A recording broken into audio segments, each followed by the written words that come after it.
इस वीडियो में हम जानेंगे कि जो लैच है उसमें जो हमारा आउटपुट में है वो इनवैलिड की कंडीशन आ रही थी। इस इनवैलिड की कंडीशन को दूर करने के लिए हम क्या लेकर आए और जो हमारा ये इसके लिए हमने क्या क्या इसमें मॉडिफिकेशन किया।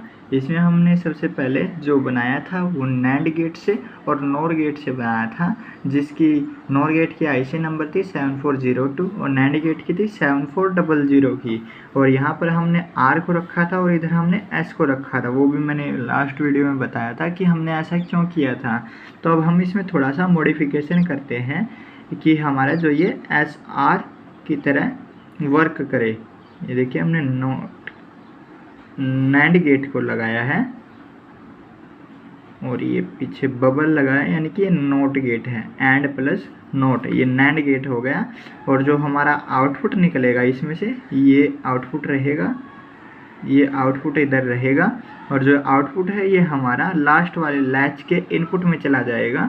और इधर हमारा जो इनपुट रहेगा ये डायरेक्ट रहेगा और जो हमारा इनपुट का सेकंड टर्मिनल होगा उसे हम आपस में शॉर्ट कर देंगे और इधर से हमारी इसमें क्लॉक पल्स देंगे। इसे हम क्लॉक का नाम देंगे CLK, शॉर्ट फॉर्म में हम इसको लिखते हैं। और अब हम इसे इधर भी S और R मानकर चलते हैं। जो हमारी इनवैलिड की कंडीशन आई थी उसको दूर करने के लिए इधर हम एक अलग से टेबल बनाते हैं। ये हम सबसे पहले क्लॉक पल्स इसमें 0 और 1, जैसे कि हमारी क्लॉक पल्स इसमें 0 और 1 अगर हम ऑटोमेटिक सेट पर करते हैं तो 0 1 0 1 0 1 0 ऐसे हमारी चलती रहेगी। लेकिन हमने इसमें जो क्लॉक पल्स का यूज़ करना वो मैनुअली करना है, यानी कि एक वायर को प्लस में और ग्राउंड में, प्लस और ग्राउंड में ऐसे हमने उसको यूज़ करना है। जैसे कि मैंने आपको एक प्रैक्टिकल वीडियो में भी दिखाया था और बताया था कि ये कैसे करना है। तो सबसे पहले हमने यहाँ पर क्लॉक पल्स को, अगर हम यहाँ पर मैनुअली लेते हैं तो हम खुद से ही इसको 0 और 1 पर ही सेट कर सकते हैं। लेकिन अगर हम मल्टी वाइब्रेटर से का यूज़ करते हैं तो वो हमारा ऑटोमेटिक 1 0 1 0 ऐसे करता रहेगा। लेकिन यहाँ पर हमने सबसे पहले 0 0 की कंडीशन को खुद अपने हाथों से इसको ग्राउंड करके और तब चेक किया है। तो देखिए इधर हमने मान ली ये क्लॉक को 0 किया है और ये क्लॉक इधर जाकर ये इधर भी आ गई और ये इधर भी आ गई। और हमने वही सेम कंडीशन मानते हैं, इसको R मानते हैं और इसको S मानते हैं। तो ये हमने इधर हमने S और R की वैल्यू को 0 0 किया। तो हमारा नैंड गेट क्या बोलता है 0 0 की कंडीशन में कि हमारा आउटपुट जो रहेगा वो 1 रहेगा और 0 1 की कंडीशन पर भी मेरा आउटपुट 1 रहेगा, 1 0 की कंडीशन पर भी 1 रहेगा और 1 1 की कंडीशन पर ही मेरा 0 रहेगा। तो यहाँ पर मैंने 0 0 इनपुट दिया तो मेरा आउटपुट ये 1 आ गया और इधर से ये मेरा 0 इधर आया और ये 0 इधर आया तो मेरा आउटपुट ये इधर भी 0 ये इधर भी 0, तो ये आउटपुट में मेरा 1 आया। तो यहाँ मेरी आउटपुट की वैल्यू दोनों सेम हो गई है। तो इधर मैं ना तो इसको 0 0 कर सकता हूँ क्योंकि मेरी इनपुट में जो 1 है वो जो इनपुट है ये 1 है, तो इसमें मेरी 1 भी हो सकती है आउटपुट, और ये 1 1 है तो मेरी इसमें आउटपुट 0 भी हो सकती है। तो इस कंडीशन में मुझे समझ में नहीं आ रहा कि मैं क्या करूं। तो इस कंडीशन से बचने के लिए मैं इसमें प्रीवियस वैल्यू का यूज़ करूंगा। तो ये देखिए इसमें ऐसा लैच से ही मेरा ऐसा फ्लिप फ्लॉप बना है। तो ये देखिए मैंने इस प्रीवियस वैल्यू को, जैसे मैंने क्यू को 1 लिया है और क्यू बार को मैंने 0 माना है, तो ये मेरा इधर 1 फीडबैक होकर ये इधर से इधर आ गया। जब 1 1 की कंडीशन मेरी 1 1 में 0 हो गया और जब मेरा ये 0 ऊपर गया तो ये मेरा 0 और 1 आउटपुट में मेरा 1 आ गया। तो मेरा जो आउटपुट आया है वो 1 और 0 आया है। तो मैं इसको 1 और 0 नहीं लिख सकता क्योंकि मेरी ये सेट की कंडीशन हो जाएगी। तो इसको सिंबलाइज करने के लिए मैं प्रीवियस वैल्यू का यूज़ करूँगा। तो मैं इसको क्यू और क्यू बार से डिनोट करूँगा और इधर लिख दूँगा प्रीवियस वैल्यू। अब सेकंड स्टेज में चलते हैं हम, जहाँ हमने इसको R को 1 किया है। ये देखिए R को 1 किया है और S को 0 किया है। अब हमारा एक भी इनपुट 0 होने पर मेरा सीधा आउटपुट में 1 आ जाएगा।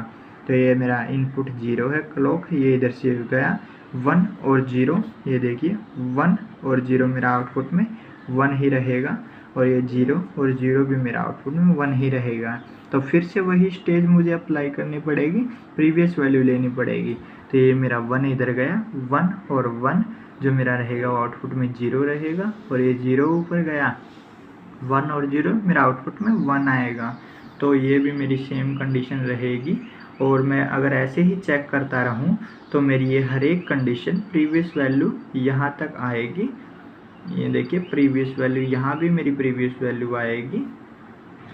और जब मैं क्लॉक को 1 करता हूँ, ये इधर देखिए अभी दिखाता हूँ आपको, कि जब मैं ये लास्ट वाली को मिटा देता हूँ वैल्यू को, तो हो सकता है कहीं ये मिक्स ना हो जाए। तो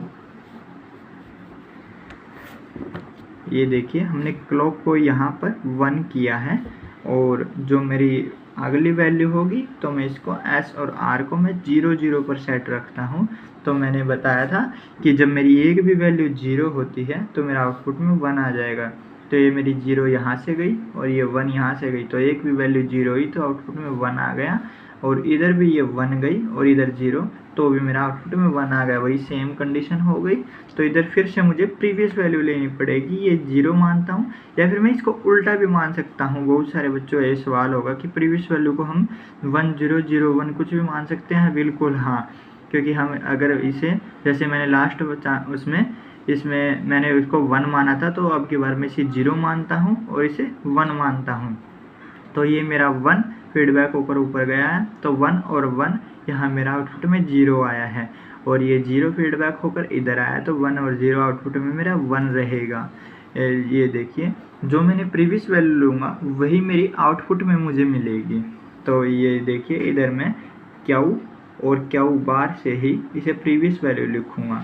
अब नेक्स्ट कंडीशन मेरी ये है कि मैं इसमें 0 और 1 देता हूँ। यहाँ मेरी R की वैल्यू 1 है और S की वैल्यू 0 है, तो ये 0 है, तो एक भी इनपुट 0 हुआ तो मेरा आउटपुट में 1 आ जाएगा। और ये क्लॉक पल्स मैंने इधर 1 दी थी और ये इधर 0 थी, तो 0 होने पर आउटपुट 1 आया, तो ये इधर 1 गया और ये 1 हुआ। 1 और 1 मेरी आउटपुट में 0 रहेगी, और ये 0 एक भी 0 हुई तो मेरी आउटपुट में 1 आ जाएगा। जैसे मैंने नैंड गेट में बताया था कि एक भी इनपुट 0 हुआ तो आउटपुट 1 आ जाएगा। ये मेरा 1 आ गया, और ये 1 मेरा नीचे गया, तो ये 1 और ये इधर 1 और 1 मेरा आउटपुट में 0 आ जाएगा। तो ये क्यू की वैल्यू मेरी 1 और 0 आई। ये देखिए इधर 1 और 0 आई, लेकिन ये मेरी वैल्यू गलत हुई। ये गलत कैसे हुई कि जैसे मेरी आउटपुट में जो मेरा आना चाहिए और जो मैंने इनपुट में दिया 0 और 1 वही मेरा सेम आना चाहिए। तो मुझे अब ध्यान रखना पड़ेगा कि मेरी S और R की जो वैल्यू है, ये S और R की जो स्थिति है, इसे मुझे चेंज करना पड़ेगा। इसे यहाँ पर S और ये R, अगर मैं इस S और R को भी चेंज करूँ पहले भी करता तो भी मेरी प्रीवियस वैल्यू ही आती। तो मुझे यहाँ पर अगली कंडीशन जो रियलिटी कंडीशन है उसी पर आकर मुझे पता चलता है कि मुझे S और R की कंडीशन को कहाँ पर सेट रखना है। तो इस हिसाब से जो मेरी S और R की वैल्यू है वो भी, उसकी कंडीशन भी चेंज हो जाएगी। ये देखिए जैसे मेरी यहाँ पर पहले 1 था, तो मैंने यहाँ S को 0 पर रखना है। ये देखो S को 0 पर रखना है और R को 1 पर सेट करना है। तो ये मेरा एक भी आउटपुट, जैसे मेरा 0 रहा तो ये आउटपुट में मेरा 1 आ जाएगा, और ये 1 इधर गया, जैसे मैंने क्लॉक को 1 पर किया है तो ये मेरा 1 इधर और ये 1 इधर, तो मेरा आउटपुट में 0 आ जाएगा। एक भी आउटपुट 0 होने पर मेरा जो इनपुट है वो 0 होने पर आउटपुट में 1 आ जाएगा। तो ये 1 ऊपर गया तो 1 और 1 ये मेरा 0 हो जाएगा।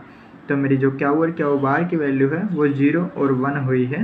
क्यू को मैं 0, ये देखिए 0 और ये 1, इसे मैं रीसेट की कंडीशन बोलता हूँ।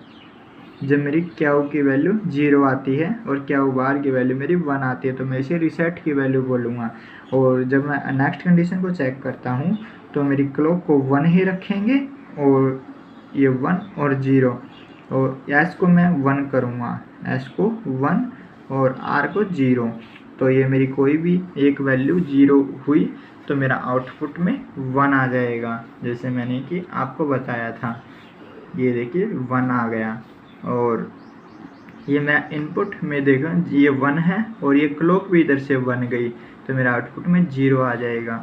और ये 0 इधर मेरी आकर आउटपुट में एक भी इनपुट 0 होने पर मेरा सीधा आउटपुट में 1 आ जाएगा।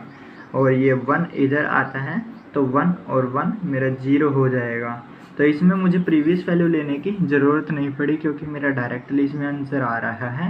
ये मेरा क्यू की वैल्यू 1 आई है, ये 1 और ये 0 आई है। तो इस कंडीशन को मैं क्यू की वैल्यू 1 होने पर तो मैं इसको सेट की कंडीशन बोलूँगा, सेट की कंडीशन। और अब मेरा जो मेन वैल्यू है उसको पुट करता हूँ मैं, ये एस और आर को और क्लॉक को 1 1 पर सेट करता हूँ। ये एस को 1, ये आर को 1 और ये क्लॉक को 1। अब इधर मेरा 1 आता है, ये मेरा 1 आता है, और ये इधर भी मेरा 1, और ये इधर भी मेरा 1, और ये इधर भी मेरा 1 आता है। तो 1 1 में मेरा आउटपुट 0 रहेगा और इधर भी मेरा 1 1 में आउटपुट 0 रहेगा। तो इस कंडीशन में मैं आगे की तरफ क्या करूँगा, जैसे कि मैंने आपको बताया था कि 0 0 होने पर मेरा आउटपुट डायरेक्ट 1 हो जाएगा।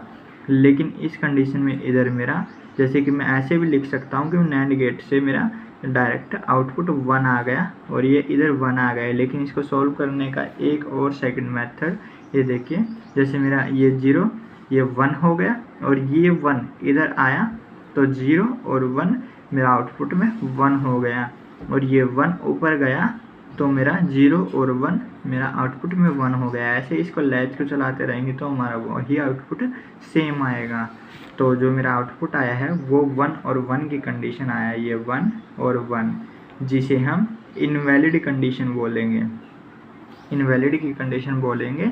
ये देखिए इसमें भी हमारा जो लैच थी इसमें इनवैलिड की कंडीशन आई थी, और जो हमारी इसमें भी हमारी इनवैलिड की कंडीशन आई है, जिसे हम डोंट केयर की कंडीशन बोलते हैं, डोंट केयर या डाटा डिले की कंडीशन बोलते हैं।